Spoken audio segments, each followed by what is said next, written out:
So ayun guys, meron na naman tayong bagong available. Ito na yung Nikon D53. Buksan natin yung lens. Kit lens niya 18 to 55 mm. Yun. Ito naman yung body niya. Yan yung itsura niyan.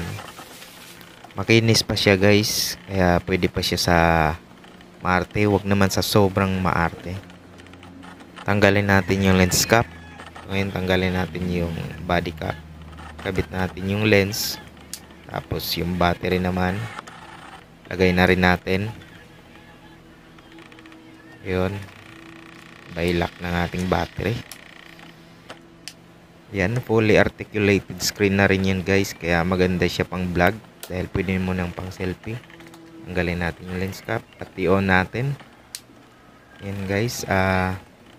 Ikutin natin yung lens. Ganito itsura niya guys kapag naka viewfinder mode. Tapos up natin yung flash. Then live view. Ito yung live view niya guys. Kuha natin ng picture. So yun. Ayan, malinaw yan guys. Lalo pag nalipat na. Close natin yung flash. Off natin. So, fully articulated na yan. 3.2 screen size na rin. Kaya medyo malaki siya. So ayun lang guys. Maraming salamat. PM lang sa may gusto.